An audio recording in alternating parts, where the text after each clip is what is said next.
Hi all, this is Jojin. Welcome to my channel. Share market അനാലിസിന്റെ പുതിയൊരു വീഡിയോയിലേക്ക് എല്ലാവർക്കും സ്വാഗതം. കഴിഞ്ഞ വീഡിയോ വളരെ യൂസ്ഫുൾ ആയെന്ന് അറിഞ്ഞതിൽ വളരെ സന്തോഷം. അപ്പം ഇന്ന് നമ്മൾ ചെയ്യാൻ പോകുന്ന വീഡിയോ ഒരു ബിഗിനേഴ്സിന് അല്ലെങ്കിൽ ഒരു ബിഗിനറിന് ഉണ്ടാകുന്ന കുറച്ച് ഡൗട്ട്സുകൾ നമ്മൾ ക്ലിയർ ചെയ്യാൻ വേണ്ടിയാണ്, കുറച്ച് ക്വസ്റ്റ്യൻസുകൾ നമ്മൾ ക്ലിയർ ചെയ്യാൻ വേണ്ടിയാണ്. അപ്പോൾ നിങ്ങൾ ഈ ചാനൽ ആദ്യമായിട്ടാണെങ്കിൽ എൻ്റെ ഈ ചാനലിൽ നമ്മൾ സംസാരിക്കുന്ന കാര്യങ്ങൾ മൊത്തം പേഴ്സണൽ ഫിനാൻസും ഷെയർ മാർക്കറ്റിൽ നിന്ന് എങ്ങനെ നമുക്ക് റിസ്ക് ഫ്രീ ആയിട്ട് നല്ലൊരു പാസീവ് ഇൻകം എങ്ങനെ ഡെവലപ്പ് ചെയ്യാവുന്നതാണ് ഈ ചാനൽ നമ്മൾ സംസാരിക്കുന്നത്. അപ്പോൾ നിങ്ങൾ എൻ്റെ പഴയ വീഡിയോസ് കണ്ടുവാണെങ്കിൽ നിങ്ങൾക്ക് മനസ്സിലാവും എങ്ങനെ നമ്മൾ ഗ്രാജുവലി നമ്മൾ ഒരു പ്രോഫിറ്റ് ലെവൽ എങ്ങനെ ഇൻക്രീസ് ചെയ്യുന്നെന്നും അത് ഡെയിലി എങ്ങനെയാണെന്ന് ആ പ്രോഫിറ്റ് ലെവൽ നമുക്ക് കിട്ടുന്നതെന്നും ഒക്കെ നമ്മൾ വീഡിയോ ചെയ്ത് ഇട്ടിട്ടുണ്ട്. ഈ വീഡിയോ നിങ്ങൾ ആദ്യമായിട്ടാണെങ്കിൽ തീർച്ചയായിട്ടും നിങ്ങൾ സബ്സ്ക്രൈബ് ചെയ്യുക, ലൈക്ക് ചെയ്യുക, സപ്പോർട്ട് ചെയ്യുക, നിങ്ങളുടെ കൂട്ടുകാർക്കും ഒക്കെ നിങ്ങൾ ഷെയർ ചെയ്യുക. ബിക്കോസ് നല്ലൊരു വെൽത്ത് ക്രിയേഷൻ മെത്തേഡാണ് ഞാൻ നിങ്ങൾക്ക് പറഞ്ഞു തരുന്നത്. സോ അത് നല്ലതായിട്ട് യൂട്ടിലൈസ് ചെയ്യുക.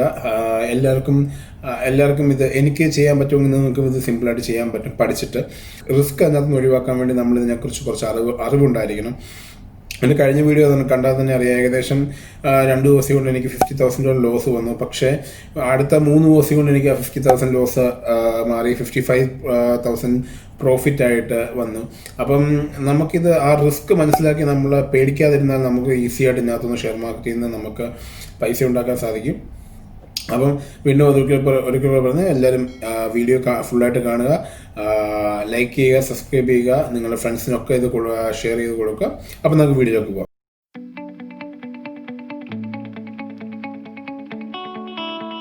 അപ്പം നമ്മൾ പുതിയതായിട്ട് വരുന്ന ഒരാൾക്ക് ഒരു മോസ്റ്റ് ക്രൂഷ്യൽ ആയിട്ടുള്ളൊരു ക്വസ്റ്റ്യൻ ആണ്, എത്ര രൂപ നമ്മൾ ഇൻവെസ്റ്റ് ചെയ്യണം, ഫസ്റ്റ് ഇൻവെസ്റ്റ്മെൻറ്റ് എത്ര രൂപ ആയിരിക്കണം. അത് ഒരു എല്ലാവരെയും ഒരു ചിന്തിപ്പിക്കുന്ന ഒരു ക്വസ്റ്റ്യൻ ആണ്. എത്ര രൂപ ഇൻവെസ്റ്റ് ചെയ്യണം നമ്മൾ, അല്ലെങ്കിൽ ഫസ്റ്റ് ഞാൻ ഇനിഷ്യലായിട്ട് എത്ര രൂപ ഇൻവെസ്റ്റ് ചെയ്യണം. അപ്പം അതിൻ്റെ ഒരു ആൻസർ എന്ന് വെച്ചാൽ നമുക്ക് ഒരു 100 രൂപ മുതൽ ഒരു 10,000 രൂപ വരെ ഉള്ള പൈസ ഇട്ട് സ്റ്റാർട്ട് ചെയ്യുന്നതിന് അങ്ങനെ ഒന്നുമില്ല. ഇപ്പം സിമ്പിളായിട്ട് പറഞ്ഞാൽ ഐഡിയ എന്ന് പറഞ്ഞ ഷെയർ ഇപ്പോൾ ഏകദേശം 12.5 രൂപയാണ്. അപ്പോൾ നിങ്ങൾ 10,000 രൂപ ഇൻവെസ്റ്റ് ചെയ്യുകയാണെങ്കിൽ ഐഡിയയുടെ ഏകദേശം 832 ഷെയർ നിങ്ങൾക്ക് കിട്ടും. അതേപോലെ ഇപ്പം റിലയൻസിൻ്റെ ഷെയർ വാങ്ങിക്കാൻ, റിലയൻസിൻ്റെ ഒരു ഷെയറിൻ്റെ വില 2,080 രൂപയാണ്. അപ്പം റിലയൻസിൻ്റെ 10,000 രൂപയ്ക്ക് വാങ്ങിക്കാൻ 5 ഷെയർ മാക്സിമം നമുക്ക് കിട്ടും, 4 സംതിങ് കിട്ടും. അപ്പം 5 ഷെയർ നമുക്ക് വാങ്ങിക്കാൻ പറ്റത്തുള്ളൂ 10,000 രൂപയ്ക്ക്. അപ്പം അതാണ് നമ്മുടെ ഡിഫറൻസ്. അപ്പം നിങ്ങൾ എത്രയും രൂപ കൂടുതലിടുന്നോ അത്രയും നമുക്ക് ഷെയർ വാങ്ങിക്കാൻ പറ്റും. അപ്പം 100 രൂപയ്ക്ക് നിങ്ങൾക്ക് 12 രൂപയുടെ 8 ഷെയർ വാങ്ങിക്കാൻ പറ്റും ഐഡിയയുടെ. പക്ഷേ നിങ്ങൾ അതിൻ്റെ കമ്പാരിറ്റീവ് വരുമ്പോൾ റിലയൻസ് എന്നൊരു കമ്പനി 2,080 രൂപയാണ് റിലയൻസിൻ്റെ ഷെയർ പ്രൈസ്. അപ്പോൾ ഒരു റിലയൻസിൻ്റെ ഷെയർ പ്രൈസ് മേടിക്കാൻ നിങ്ങൾക്ക് 2,080 രൂപ വേണം. അതാണ് ഇതിൻ്റെ ഡിഫറൻസ്. നിങ്ങൾക്ക് എത്ര രൂപയ്ക്ക് വേണമെങ്കിൽ സ്റ്റാർട്ട് ചെയ്യാം. പക്ഷേ നിങ്ങളിടുന്ന ഇൻവെസ്റ്റ്മെൻറ്റ് അനുസരിച്ചാണ് നമുക്ക് ഷെയർ സെലക്ട് ചെയ്ത് ഷെയർ വാങ്ങിക്കാൻ പറ്റത്തുള്ളൂ. ഇപ്പം നല്ല ഷെയറുകൾ വാങ്ങിക്കണമെങ്കിൽ കൂടുതൽ എമൗണ്ട് വേണം. ഇപ്പം ഇപ്പം നോർമലി ഉള്ളവർ ചിന്തിക്കുന്നതെന്ന് വെച്ചാൽ കുറഞ്ഞ പ്രൈസുള്ള ഷെയർ വാങ്ങിച്ചാൽ നമുക്ക് കൂടുതൽ നമ്പർ ഓഫ് ഷെയർസ് കിട്ടുമല്ലോ, അപ്പോൾ അതാ ലാഭം എന്ന് ഓർത്തിട്ട് എല്ലാവരും ഐഡിയ അങ്ങനത്തെ കാര്യങ്ങളൊക്കെ ഇൻവെസ്റ്റ് ചെയ്യും. പക്ഷേ നിങ്ങൾ ചിന്തിക്കേണ്ട ഒരു കാര്യം എന്ന് വെച്ചാൽ എന്തുകൊണ്ടാണ് ഇത് കുറഞ്ഞ വില ആയതെന്ന് നിങ്ങൾ ചിന്തിക്കണം. മാർക്കറ്റിലെയും അല്ലെങ്കിൽ ആ കമ്പനിയുടെ ഫിനാൻഷ്യൽ ആയിട്ടുള്ള കാര്യങ്ങൾ കുറവായതുകൊണ്ടാണ് അതിൻ്റെ ഷെയർ പ്രൈസ് താഴോട്ട് പോയത്. അപ്പം അത് നിങ്ങൾ മനസ്സിലാക്കണം. ബിക്കോസ് കുറഞ്ഞ വിലയ്ക്ക് നിങ്ങൾക്ക് കിട്ടും, കൂടുതൽ നമ്പർ ഓഫ് ഷെയർസ് കിട്ടുമെന്ന് ഒരിക്കലും വാങ്ങിക്കരുത്. നല്ല ഫണ്ടമെൻ്റൽ സ്ട്രോങ് സ്റ്റോക്കുകളൊക്കെ ചിലപ്പോൾ നല്ല റേറ്റ് ആയിരിക്കും, പക്ഷേ അത് നമുക്ക് നല്ല റിട്ടേൺസ് പിന്നെ തരും. അപ്പം ഇതിനോട് പറയുവാണെങ്കിൽ നമുക്ക് ബേസിക്കായിട്ട് പറയുവാണെങ്കിൽ നമുക്ക് 2,000 to 5,000 രൂപയ്ക്ക് നമുക്കിത് ഏറ്റവും നല്ലൊരു സോൺ സ്റ്റാർട്ട് ചെയ്യാൻ വേണ്ടി ആസ് എ ബിഗിനർ. അപ്പോൾ നിങ്ങൾക്ക് അതിനകത്ത് 1-2 കമ്പനി വാങ്ങിക്കാൻ പറ്റും. പിന്നെ ഇതിനകത്തൊരു ടിപ്പ് പറയാനുള്ളതെന്ന് വെച്ചാൽ നമ്മൾ ഏറ്റവും കുറച്ച് പൈസ സ്റ്റാർട്ട് ചെയ്യുന്നു അത്രയും നല്ലത് as a beginner. Because as a beginner risk of losing money വളരെ ഹൈ ആണ്. ബിക്കോസ് നമുക്ക് ആ ഒരു ബിഗിനറിന് അറിയത്തില്ല ഏതൊക്കെയാണ് നല്ല കമ്പനീസിൽ അല്ലെങ്കിൽ നല്ല റിട്ടേൺസ് ചെയ്യുന്ന കമ്പനീസ് ഏതൊക്കെയാണ്, ഏതൊക്കെ സെക്ടറാണ് ഇപ്പോൾ താഴെ പോയേക്കുന്നത്, മേളിൽ പോയേക്കുന്നത്, ഇങ്ങനത്തെ കാര്യങ്ങളൊക്കെ വളരെ കുറച്ചേ അറിയത്തുള്ളൂ. അപ്പം കമ്പനി നെയിം വെച്ച് നിങ്ങൾ ഇൻവെസ്റ്റ് ചെയ്താലും സെക്ടർ വൈസ് നോക്കുമ്പം ഇപ്പം ബാങ്ക് സെക്ടറൊക്കെ ഇപ്പം വളരെ ഇടിഞ്ഞു കിടക്കുന്ന സമയമാണ്. അപ്പം സെക്ടർ വൈസിലും ഇത് മേലോട്ട് ഫാർമ നല്ല മൂവിങ് ഉള്ള സമയമാണ് sector vice. As a beginner ഏറ്റവും കുറച്ച് പൈസ ഇടുന്നു അത്രയും നിങ്ങൾ റിസ്ക് കുറയ്ക്കുക, റിസ്ക് കുറയും നിങ്ങളുടെ. അപ്പം എൻ്റെ കാര്യം പറയുവാണെങ്കിൽ ഞാൻ എങ്ങനെ സ്റ്റാർട്ട് ചെയ്യുന്നത് വെച്ചാൽ ഞാനൊരു 10,000 രൂപയും കൊണ്ടാണ് ഫസ്റ്റ് സ്റ്റാർട്ട് ചെയ്തത്. ഞാൻ വാങ്ങിച്ച ഷെയർ എന്ന് വെച്ചാൽ LNTS ആണ്, ലാസ്റ്റ് റെൻ്റൽ ബോർഡ് IT കമ്പനിയാണ്. ഏകദേശം ഇന്ത്യയിലെ 5ാമത്തെ ബിഗസ്റ്റ് IT കമ്പനിയാണ് ലാസ്റ്റ് റെൻ്റൽ ബോർഡ്. അപ്പോൾ ഞാൻ വാങ്ങിച്ചത് ലാസ്റ്റ് റെൻ്റൽ ബോർഡ് ഷെയർസാണ്. 10,000 രൂപീസിന് 1,500 ഞാൻ മേടിച്ചത്. നിങ്ങളൊരു ഹ്യൂജ് എമൗണ്ട് ഓഫ് ഇൻവെസ്റ്റ്മെൻറ്റ് ചെയ്ത് സ്റ്റാർട്ട് ചെയ്യുന്ന ഒരാളാണെങ്കിൽ നിങ്ങളുടെ ലോസും ഹ്യൂജ് ആയിരിക്കും ആദ്യം തന്നെ. ബിക്കോസ് ഷെയർ മാർക്കറ്റിൽ നിന്ന് ഈസി ആയിട്ട് പൈസ ഉണ്ടാക്കാമെന്ന് വിചാരിക്കുന്ന വളരെ തെറ്റായ ധാരണയാണ്. ഫസ്റ്റ് ഇട്ടാൽ ഉടനെ നമുക്ക് പ്രോഫിറ്റ് കിട്ടണമെന്ന് പറഞ്ഞാൽ അതൊന്നും പോസിബിൾ അല്ല. ആദ്യമൊക്കെ നെഗറ്റീവ്, എൻ്റെ പ്രൊഫൈലും നെഗറ്റീവ് ആയിരുന്നു. എനിക്ക് 6 മന്ത്സോളം നെഗറ്റീവ് ആയിരുന്നു. പക്ഷേ പിന്നെ ഗ്രാജുവലി ഷെയർ വളർന്നപ്പോൾ എനിക്കത് പ്രോഫിറ്റബിളായി.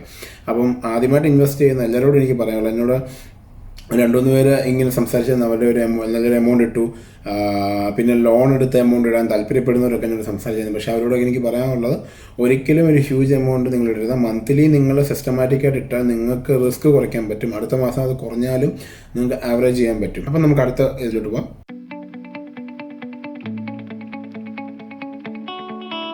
പിന്നെ അടുത്ത മെയിൻ ഒരു ക്വസ്റ്റ്യൻ ആണ്, ഏത് ബ്രോക്കറിനെ സെലക്ട് ചെയ്യണം എന്നുള്ളത്. ഫുൾ ടൈം ബ്രോക്കേഴ്സ് ഉണ്ട്, ഡിസ്കൗണ്ട് ബ്രോക്കേഴ്സ് ഉണ്ട്. അസാൻ NRI നമുക്ക് ഫുൾ ടൈം ബ്രോക്കേഴ്സിനെ എടുക്കാൻ പറ്റത്തുള്ളൂ. പക്ഷേ ഇന്ത്യയിലുള്ളതാണെങ്കിൽ നിങ്ങൾക്ക് ഡിസ്കൗണ്ട് ബ്രോക്കേഴ്സിനെ എടുക്കാം. ഇനിയും നമുക്ക് ഇഷ്ടംപോലെ അവൈലബിൾ ആണ്. സെറോദ അല്ലെങ്കിൽ അപ്സ്റ്റോക്ക്, പിന്നെ ഷെയർഖാൻ, ICICI സെക്യൂരിറ്റീസ്, പിന്നെ HDFC സെക്യൂരിറ്റീസ്, അങ്ങനെ ഒത്തിരി നമുക്ക് ബ്രോക്കേഴ്സ് അവൈലബിൾ ആണ്. അപ്പോൾ അതിനകത്ത് ഫുൾ ടൈം ബ്രോക്കേഴ്സ് എന്ന് പറയുമ്പോൾ നമുക്ക് ട്രഡീഷണൽ ബ്രോക്കേഴ്സാണ്. അവർ ബാങ്കേഴ്സ്, വലിയ ബാങ്കേഴ്സും അങ്ങനത്തെ ഫേമുകളാണ് full time brokers. Full time brokers വരുമ്പോൾ നമുക്ക് അതിനൊരു ഇയർലി ഫീ വരും. പിന്നെ അതിൻ്റെ ബ്രോക്കറേജ് ചാർജും കൂടുതലായിരിക്കും. ബിക്കോസ് അതിനകത്ത് നമുക്ക് അഡീഷണൽ ആയിട്ട് കിട്ടുന്ന സർവീസ് എന്ന് വെച്ചാൽ നമുക്ക് അവർ കുറേ ടിപ്സ് നമുക്ക് പറഞ്ഞു തരും. അതായത് ഏതൊക്കെ ഷെയർ വാങ്ങിക്കണം, ഏതൊക്കെ ഷെയർ വാങ്ങിക്കേണ്ട, അല്ലെങ്കിൽ അങ്ങനെ ടിപ്സ് നമുക്ക് അതിന് വന്നുകൊണ്ടിരിക്കും. പിന്നെ വേറെ അഡീഷണൽ ഫീച്ചേഴ്സ് എന്ന് പറഞ്ഞാൽ നമുക്ക് അതിനകത്തുനിന്ന് തന്നെ മ്യൂച്വൽ ഫണ്ടോ അല്ലെങ്കിൽ ഫോറക്സോ അതിനകത്ത് ചെയ്യാൻ പറ്റും. അപ്പോൾ അങ്ങനത്തെ കുറേ സർവീസ് അത് കൊടുക്കുന്നുണ്ട്. പിന്നെ ഫുൾ ടൈം ബ്രോക്കേഴ്സ് എന്ന് പറയുമ്പോൾ നിങ്ങൾക്ക് നിങ്ങളുടെ സെക്യൂരിറ്റീസ് ഒക്കെ ഇച്ചിരി ഒരു സേഫും, പിന്നെ നിങ്ങൾക്കൊരു റെസ്പോണ്ട് ഫ്രം അവരുടെ കസ്റ്റമർ കെയർ ഒക്കെ വളരെ ക്ലിയർ ആയിരിക്കും. നിങ്ങൾക്കൊരു എന്തൊരു ആവശ്യത്തിന് നിങ്ങളോട് ചെല്ലുമ്പോൾ മനസ്സിലാവും നിങ്ങൾക്ക് ആ കസ്റ്റമർ കെയറിൻ്റെ ഒരു വില. ഇപ്പം നിങ്ങൾ ആപ്പ് സ്റ്റോക്ക് പോലത്തെ കാര്യങ്ങളൊക്കെ പോയാൽ നിങ്ങൾക്കൊരു ഇഷ്യൂ ഉണ്ടാകുമ്പോൾ, നിങ്ങളുടെ പൈസയാണ് അവിടെ വരുന്നത്, നിങ്ങൾക്കൊരു ഇഷ്യൂ ഉണ്ടാകുമ്പോൾ നിങ്ങൾ ആ പൈസ അല്ലെങ്കിൽ അങ്ങനെ ഒരു കാര്യത്തിന് വരുമ്പോൾ നിങ്ങൾക്കൊരു ക്ലോസ് ചെയ്യണോ അല്ലെങ്കിൽ അക്കൗണ്ട് വേറെ സ്റ്റാർട്ട് ചെയ്യണോ, അങ്ങനെയൊക്കെ ചെല്ലുമ്പോഴാണ് അതിൻ്റെ ഒരു ബെനിഫിറ്റ് നമുക്ക് മനസ്സിലാകുന്ന ഡിസ്കൗണ്ട് ബ്രോക്കറിൻ്റെയും ഒരു ഫുൾ ടൈം ബ്രോക്കറിൻ്റെയും. ഇനി ഡിസ്കൗണ്ട് ബ്രോക്കർ എന്ന് പറയുമ്പോൾ വളരെ നല്ലതാണ്. ബിക്കോസ് നമുക്കിതിന് ചാർജസ് ഉണ്ട്. ഇപ്പം നിങ്ങൾ ട്രേഡിംഗ് ചാർജസ് എന്ന് പറയും, നിങ്ങളിപ്പം ഒരു 10,000 രൂപ ഇന്ത്യൻ റുപ്പീസ് ഇട്ടാൽ നിങ്ങൾക്ക് ഏകദേശം 70 റുപ്പീസ് അവർ ബ്രോക്കറേജ് ചാർജായിട്ട് എടുക്കും ഈ ഫുൾ ടൈം ട്രേഡേഴ്സ്. പക്ഷേ നമ്മൾ ഡിസ്കൗണ്ട് ബ്രോക്കർ ചെല്ലുമ്പം അവർ പെർ ട്രേഡിന് ഇത്ര രൂപ, 20 ഇന്ത്യൻ റുപ്പിയോ 30 ഇന്ത്യൻ റുപ്പിയോ അങ്ങനെ ഉള്ളൂ. അപ്പം നിങ്ങൾക്ക് ഫുൾ ടൈം ട്രേഡേഴ്സ് പോകുമ്പോൾ അവർ ബ്രോക്കറേജ് അവരുടെ കൂടുതലായിരിക്കും, അവർക്ക് ഇയർലി ചാർജസ് ഉണ്ടാകും, അങ്ങനെയൊക്കെ ഉണ്ടാകും. പക്ഷേ നമുക്ക് കുറച്ചുകൂടി ഒരു സേഫാണ് ഫുൾ ടൈം ബ്രോക്കേഴ്സ്. പിന്നെ നാട്ടിലുള്ള ഡിസ്കൗണ്ട് ബ്രോക്കേഴ്സ് ഉപയോഗിക്കാം, അതാണ് കൂടുതൽ ലാഭം. ബിക്കോസ് ട്രേഡിംഗ് ഒക്കെ നടത്തുന്ന അതാണ് ലാഭം. പിന്നെ ഫുൾ ടൈം ബ്രോക്കേഴ്സിൻ്റെ നമുക്കൊരു അഡ്വാൻറ്റേജ് എന്ന് വെച്ചാൽ നമുക്ക് IPOയിലൊക്കെ ഇൻവെസ്റ്റ് ചെയ്യാൻ ഫുൾ ടൈം ബ്രോക്കേഴ്സാണ് വളരെ നല്ലത്. അപ്പോൾ ഞാൻ പേഴ്സണലി എന്താ ചെയ്തതെന്ന് വെച്ചാൽ, ഞാൻ ഷെയർഖാനിലാണ് അക്കൗണ്ട് എടുത്തത്. എനിക്ക് ഏകദേശം 1.5 മാസം എടുത്തു അക്കൗണ്ട് ഒന്ന് ക്ലിയർ ആയി വരാൻ. ഞാൻ UAE തന്നെയാണ്, അത് ഞാൻ NRI ആണ്, ഞാൻ UAE തന്നെയാണ് അക്കൗണ്ട് എടുത്തത്. പിന്നെ അവരുടെ സർവീസിനൊന്നും എനിക്ക് വലിയ പ്രശ്നമായിട്ടൊന്നും തോന്നിയിട്ടൊന്നുമില്ല. പിന്നെ നിങ്ങൾ പുതിയതായിട്ട് വരുന്ന ഒരാൾക്ക് എപ്പോഴും ഡൗട്ടാണ്, നമ്മുടെ ബ്രോക്കറേജ് ഫീസ് കുറഞ്ഞ സ്ഥലം എവിടെ ഉണ്ട്, അല്ലെങ്കിൽ അങ്ങനത്തെ കുറഞ്ഞത് ഏതാണെന്നോ അന്വേഷണം നടക്കാം. പക്ഷെ നിങ്ങൾ മനസ്സിലാക്കേണ്ട കാര്യം എന്ന് വെച്ചാൽ, നിങ്ങളുടെ ലോങ് ടൈം പെർസ്പെക്റ്റീവ് നിങ്ങൾ പോകുന്ന ഒരാളാണെങ്കിൽ നിങ്ങൾക്ക് കിട്ടാൻ പോകുന്ന റിട്ടേൺസ് വളരെ വലുതാണ്. ബിക്കോസ് നമ്മൾ ആ ഒരു സെൻസിൽ നോക്കിയാൽ നമുക്ക് നല്ല റിട്ടേൺസ് കിട്ടും. അറൗണ്ട് 1000% എബോവ് നമുക്ക് പ്രോഫിറ്റ് മിനിമം ഷെയർസൊക്കെ തരുന്നുണ്ട്. അപ്പം നിങ്ങൾ അങ്ങനെ രീതിയിൽ നോക്കുമ്പോൾ നിങ്ങൾ കൊടുക്കേണ്ട പൈസ വളരെ ചെറുതാണ്. ഇപ്പം നിങ്ങളിപ്പോൾ 10,000 ഇട്ടാൽ 75 റുപ്പീസ് അങ്ങനെ ആ ഒരു എമൗണ്ടാണ് നിങ്ങളുടെ നിന്ന് പോകുന്നത്. അതും 0.075 ആണെങ്കിൽ, ഇപ്പോൾ 0.055 ഒക്കെ ആണെങ്കിൽ അതിനും കുറവ് 55 രൂപയൊക്കെ വരത്തുള്ളൂ. അപ്പം ബ്രോക്കറേജ് നോക്കി സമയം കളയുന്നവർ എനിക്ക് പറയാനുള്ളത്, നിങ്ങൾ അങ്ങനെ ടൈം കളയേണ്ട ആവശ്യമില്ല. ഏതെങ്കിലും നല്ല ഫുൾ ടൈം ബ്രോക്കറിനെ അടുത്ത് ചെല്ലുക, നിങ്ങൾ എടുക്കുക. അപ്പം നിങ്ങൾക്ക് സേഫ് ആയിരിക്കും, നിങ്ങൾക്ക് അവിടെ നിന്നുള്ള സർവീസ് നിങ്ങൾക്ക് കിട്ടും. പിന്നെ എനിക്കിത് പറയാനുള്ളത്, NRI ആൾക്കാർക്ക് ഒരു ടിപ്പ് പറയാനുള്ളതെന്ന് വെച്ചാൽ, നിങ്ങൾ നാട്ടിലെ നിങ്ങളുടെ ബന്ധുക്കളുടെ അക്കൗണ്ട് ഉപയോഗിച്ച് നിങ്ങൾ അവിടുത്തെ ഡിസ്കൗണ്ട് ബ്രോക്കറിൽ അക്കൗണ്ട് ഉണ്ടാക്കി നിങ്ങൾ ചെയ്യുന്ന ഒരാളാണെങ്കിൽ, നിങ്ങൾ ലോങ് ടൈം പെർസ്പെക്റ്റീവ് നോക്കുന്ന ഒരാളാണെങ്കിൽ, നിങ്ങളുടെ പൈസ നിങ്ങൾ ഇവിടുന്ന് അയച്ച് നാട്ടിൽ ചേഞ്ച് ചെയ്ത് അതിനകത്തിട്ട് നിങ്ങൾക്ക് ഷെയറൊക്കെ വാങ്ങിക്കൊരു കുഴപ്പമില്ല, വിൽക്കുകയും ചെയ്യാം. പക്ഷേ ലോങ് ടൈം പെർസ്പെക്റ്റീവ് നോക്കുമ്പോൾ നിങ്ങൾ അത് വിൽക്കാൻ ചെല്ലുമ്പം നിങ്ങൾക്ക് ടാക്സ് ഇംപ്ലിക്കേഷൻസ് ഒക്കെ പ്രോബ്ലമായിട്ട് വരും. അപ്പം കഴിവതും അത് ഒഴിവാക്കുക. ഇവിടുന്ന് തന്നെ ഒരു അക്കൗണ്ട് എടുക്കുക. നിങ്ങൾ ഈ ചാർജസ് വലിയൊരു എമൗണ്ട് ആണെന്ന് ചിന്തിക്കരുത്. ബിക്കോസ് നിങ്ങൾക്കൊരു 10,000 ഇന്ത്യൻ റുപ്പി ഇടുമ്പോൾ ഏകദേശം 75 റുപ്പീസേ അതിന് ചാർജസ് ആയിട്ട് പോകുന്നുള്ളൂ. ഈ ഒരു 2,500 അവരുടെ ചാർജസ് വരും, ഇയർലി ചാർജസ് വരും. അത് നിങ്ങളുടെ ആ ഒരു പ്ലാറ്റ്ഫോമിൻ്റെ ഒരു എന്താ പറയുക സെക്യൂരിറ്റിയും അതിൻ്റെ ഒരു ലെവൽ ഓഫ് നിങ്ങൾ ട്രീറ്റ് ചെയ്യുന്നതിൻ്റെ ഇതൊക്കെയാണ് അതിൻ്റെ ചാർജസ് വരുന്നത്.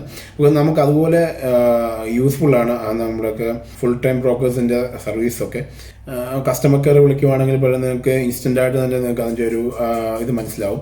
അപ്പം അങ്ങനെയൊക്കെ ചെയ്യുന്നവർ നിങ്ങളൊന്നുകൂടെ ആലോചിക്കുക, എത്ര രൂപ നിങ്ങൾക്ക് ബ്രോക്കറേജ് ആയിട്ട് കൊടുക്കേണ്ടി വരും നിങ്ങൾ ആലോചിക്കുക. എന്നിട്ട് നിങ്ങൾ അക്കൗണ്ടിൽ ഇവിടുന്ന് NRI ആയിട്ടുള്ള ആൾക്കാർക്ക് ഏറ്റവും ബെസ്റ്റ് ഇവിടുന്ന് തന്നെ അക്കൗണ്ട് എടുക്കുന്നതാണ്. അപ്പം അങ്ങനെ ശ്രമിക്കുക.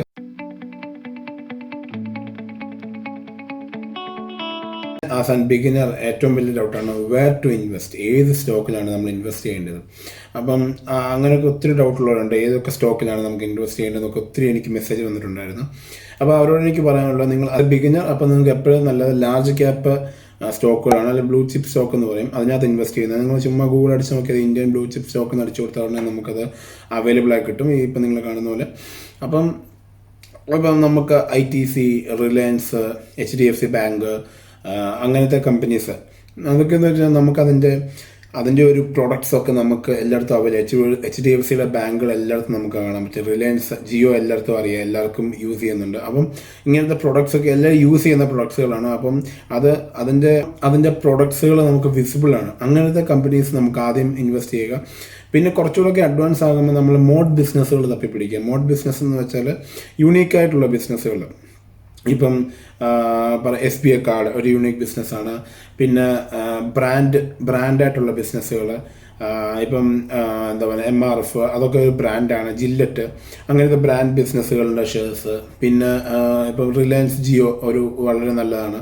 അപ്പോൾ അങ്ങനത്തെ ഷെയർസുകളൊക്കെ നമ്മൾ കണ്ടെത്തുക, എന്നിട്ട് അതിനകത്ത് ഇൻവെസ്റ്റ് ചെയ്യുക. അതാണ് ഒരു ബിഗിനേഴ്സിന് നമുക്ക് ചെയ്യാൻ പറ്റുന്നത്. പക്ഷെ നിങ്ങൾ സ്റ്റഡി ചെയ്യുക, നിങ്ങൾ എവിടെ ഇൻവെസ്റ്റ് ചെയ്യുന്നത്. അപ്പോഴേ നിങ്ങൾക്കൊരു മാർക്കറ്റിൽ നിന്ന് ക്രാഷ് ആകുമ്പോഴും നിങ്ങൾക്കൊന്ന് റിലാക്സ് ആയിട്ട് ഇരിക്കാൻ പറ്റത്തുള്ളൂ. അല്ലെങ്കിൽ മാർക്കറ്റ് ചെറിയൊരു ഇത് വന്നാൽ നിങ്ങൾക്ക് ഒത്തിരി പ്രശ്നം വരും. പിന്നെ ഈ ഇൻഫർമേഷനൊക്കെ നമുക്ക് ഗൂഗിളിൽ അവൈലബിൾ ആണ്. നിങ്ങൾ ബ്ലൂ ചിപ്പ് സ്റ്റോക്കുകൾ എന്നൊക്കെ അടിച്ചു കൊടുത്താൽ നിങ്ങൾക്ക് എല്ലാം അവൈലബിൾ ആണ്. പിന്നെ ആ ഒരു സ്റ്റോക്കിനെ കുറിച്ച് ഇപ്പോൾ റിലയൻസ് എന്നൊരു റിലയൻസ് ഷെയർ പ്രൈസ് അടിച്ചു കൊടുത്താൽ തന്നെ അതിന് താഴെ വരും അതിൻ്റെ ആരാണ് അതിൻ്റെ ചെയർമാൻ, എന്താണ് അതിൻ്റെ ഡീറ്റെയിൽസ്, പിന്നെ അത് എത്ര മാർക്കറ്റ് ക്യാപ്പ് ഉള്ളതാണ്, എത്രയാണ് അതിൻ്റെ പ്രോഫിറ്റ്, റവന്യൂ, ഇതൊക്കെ നമുക്ക് ഗൂഗിളിൽ ഇപ്പോൾ അവൈലബിൾ ആണ്. അപ്പോൾ ഇങ്ങനത്തെ സ്റ്റോക്കുകളൊക്കെ നിങ്ങൾക്ക് ആദ്യം തപ്പി നടക്കാതെ തന്നെ നിങ്ങൾക്ക് കിട്ടും. അപ്പം നല്ല ലാർജ് ക്യാപ് സ്റ്റോക്കുകളിൽ ആദ്യം ഇൻവെസ്റ്റ് ചെയ്യുക ആസ് എ ബിഗിനർ. പിന്നെ നമുക്ക് ഈ ബ്രോക്കേഴ്സൊക്കെ പ്രൊവൈഡ് ചെയ്യുന്ന പ്ലാറ്റ്ഫോമിലൊക്കെ നമ്മുടെ ലൈഫ് വളരെ ഈസി ആക്കുവാണ്. ബിക്കോസ് നേരത്തെ എന്നൊക്കെ പറഞ്ഞാൽ ഒരാൾ നമുക്ക് ഇത് മേടിക്കണമെങ്കിൽ ഒരു ഷെയർ വാങ്ങിക്കണമെങ്കിൽ ഇവരുടെയൊക്കെ ഓഫീസിൽ പോയിട്ടാണ് നമ്മൾ ഷെയർ വാങ്ങിക്കുന്നത്. ഇപ്പം ഒരു ക്ലിക്കിൽ നമുക്ക് ഷെയർ വാങ്ങിക്കാൻ പറ്റും, അല്ലെങ്കിൽ ഒരു ഷെയർ സെല് ചെയ്യാൻ പറ്റും. അപ്പം അതൊക്കെ നമുക്ക് വളരെ അഡ്വാൻസ്ഡ് ആയിട്ട് നിൽക്കുന്ന ഒരു സമയമാണ്. അപ്പം നമുക്കത് യൂട്ടിലൈസ് ചെയ്യാൻ പറ്റും.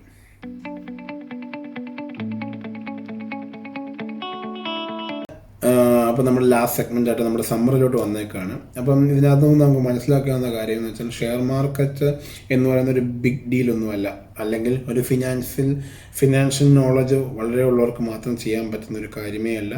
ഇത് ആർക്കും പഠിച്ച് ചെയ്യാൻ പറ്റും. ഇതിന് പിന്നെ ഒരു വലിയ എമൗണ്ട് ആവശ്യമില്ല. അതൊരു തെറ്റായ ധാരണയാണ് നമുക്കൊരു വലിയ എമൗണ്ട് വേണമെന്നുള്ളത്. ഇപ്പോൾ തന്നെ നമ്മൾ സംസാരിച്ചതിൻ്റെ ഒരു വീഡിയോയുടെ ആദ്യം തന്നെ ഒരു വലിയ എമൗണ്ട് ഒരിക്കലും ആവശ്യമില്ല. നമുക്കൊരു ഡിമാറ്റ് അക്കൗണ്ടോ ട്രേഡിംഗ് അക്കൗണ്ടോ ഓപ്പൺ ചെയ്യാൻ ഒരുപാടുള്ള പരിപാടിയല്ല. ഇപ്പം നാട്ടിലുള്ളവരാണെങ്കിൽ ഏകദേശം 2-3 മണിക്കൂറിനുള്ളിൽ അക്കൗണ്ട് ഓപ്പൺ ആകും. ഇപ്പം ഗൾഫിലുള്ളവരാണെങ്കിൽ 1 month ഒക്കെ എടുക്കും. അങ്ങനെ വളരെ സിമ്പിളായിട്ടൊരു പ്രൊസീജിയറാണ് ഡിമാറ്റ് അക്കൗണ്ട് ട്രേഡിംഗ് അക്കൗണ്ടൊക്കെ ഓപ്പൺ ചെയ്യാൻ. അപ്പോൾ പിന്നെ നമുക്ക് ഇതിനകത്ത് മെയിൻ പ്രോബ്ലം റിസർച്ച്, അതായത് ഒരു ഷെയറിനെ കുറിച്ച് റിസർച്ച് ചെയ്യാനൊക്കെ എങ്ങനെ റിസർച്ച് ചെയ്യുന്നൊക്കെ പറഞ്ഞു. ഇപ്പോഴത്തെ ഒരു കാലഘട്ടത്തിൽ വളരെ സിമ്പിളാണ്. ഗൂഗിളൊക്കെ വെച്ച് നോക്കുവാണെങ്കിൽ നമുക്ക് ഒത്തിരി സോഫ്റ്റ്വെയർസും വെബ്സൈറ്റ്സും ഒക്കെ ഉണ്ട്. ഇച്ചിരിയൊക്കെ ബിഗിനേഴ്സിന് അത് യൂസ് ചെയ്യണമെന്നില്ല. അവർക്ക് ബ്ലൂ ചിപ്പ് സ്റ്റോക്ക് നോക്കാം, അല്ലെങ്കിൽ സോഫ്റ്റ്വെയർസ് നമുക്ക് സോഫ്റ്റ്വെയർസ് നമുക്ക് യൂസ് ചെയ്യാൻ പറ്റും, അല്ലെങ്കിൽ വെബ്സൈറ്റുകൾ നമുക്ക് യൂസ് ചെയ്യാൻ പറ്റും. സിമ്പിളായിട്ട് യൂസ് ചെയ്യാവുന്ന വെബ്സൈറ്റുകളേ ഉള്ളൂ. പിന്നെ കുറച്ച് ടേംസ് അറിഞ്ഞിരിക്കണം. പിന്നെ എന്നത് പറയാനുള്ളത്, നിങ്ങൾ ഗ്രാജുവലി നിങ്ങളുടെ എമൗണ്ട് ഇൻക്രീസ് ചെയ്യുക. ഇപ്പം നിങ്ങൾ ആദ്യത്തെ മാസം നിങ്ങളിപ്പോൾ ഒരു 5000 രൂപ ഇട്ടാൽ നിങ്ങൾ 2-3 മാസം 5000 തന്നെ ഇട്ട് 3-ാമത്തെ മാസം അത് 10000 രൂപ ആക്കി നിങ്ങളുടെ ഇൻവെസ്റ്റ്മെൻറ്റ് വലുതാക്കുക. അങ്ങനെ വലിയൊരു പോർട്ട്ഫോളിയോ ക്രിയേറ്റ് ചെയ്യുക. ആ പോർട്ട്ഫോളിയോ കൂടെ നിങ്ങൾക്ക് ഈസി ആയിട്ട് നിങ്ങൾക്കൊരു നല്ലൊരു എമൗണ്ട് അതിനകത്ത് നിന്ന് ഉണ്ടാക്കാൻ പറ്റും. ഒരു പാസീവ് ഇൻകം അതിനകത്ത് ക്ലിയർ ഉണ്ടാക്കാൻ പറ്റും. പിന്നെ അപ്പോൾ നിങ്ങൾക്ക് ഇതിനകത്ത് എന്ത് ഡൗട്ട് ഉണ്ടെങ്കിലും എന്നോട് ചോദിക്കുക, മെസ്സേജ് ചെയ്യുക, അല്ലെങ്കിൽ നിങ്ങൾ ഇതിനകത്ത് കമൻറ്റ് ചെയ്യുക. ഞാൻ അതിനോട് ക്ലിയർ റിപ്ലൈ തരുന്നതായിരിക്കും. ഷെയർ മാർക്കറ്റ് എന്ന് പറഞ്ഞാൽ വളരെ സിമ്പിളായിട്ട് ഒരു പ്രോസസ്സാണ്. നമുക്ക് ഷെയർ വാങ്ങിക്കുക, വിൽക്കുക എന്നൊരു ഇത് മാത്രമേ ഷെയർ മാർക്കറ്റ്. അല്ലാതെ വലിയൊരു ഏരിയ അല്ല. നമുക്കൊന്നും ചെല്ലാൻ പറ്റത്തില്ലെന്നോ ഒന്നും വിചാരിക്കരുത്. നമുക്കത് സിമ്പിളായിട്ട് ചെയ്യാവുന്നേ ഉള്ളൂ. അപ്പോൾ നിങ്ങൾക്ക് എന്ത് ഡൗട്ട് ഉണ്ടെങ്കിലും ഈ വീഡിയോ കമൻറ്റ് ചെയ്യുക, അല്ലെങ്കിൽ വാട്സപ്പ് ചെയ്യുക. അപ്പോൾ നമുക്കത് ക്ലിയർ ചെയ്യാൻ പറ്റും. നിങ്ങൾക്കും ഇതുപോലെ തന്നെ ഇൻവെസ്റ്റ് ചെയ്ത് നല്ലൊരു എമൗണ്ട്, നല്ലൊരു പ്രോഫിറ്റബിൾ ആയിട്ടൊരു പ്രൊഫൈൽ നിങ്ങൾക്ക് ഉണ്ടാക്കാൻ പറ്റും. ഒരു പാസീവ് ഇൻകം, വേറൊരു നല്ലൊരു പാസീവ് ഇൻകം ആയിട്ട് നിങ്ങൾക്ക് ഇതിനെ മാറ്റാൻ പറ്റും. അപ്പം എന്ത് ഡൗട്ട് ഉണ്ടെങ്കിലും നിങ്ങൾ കമൻറ്റ് ബോക്സിൽ. അപ്പം നമുക്ക് അടുത്ത വീഡിയോയിൽ കാണാം. ബൈ.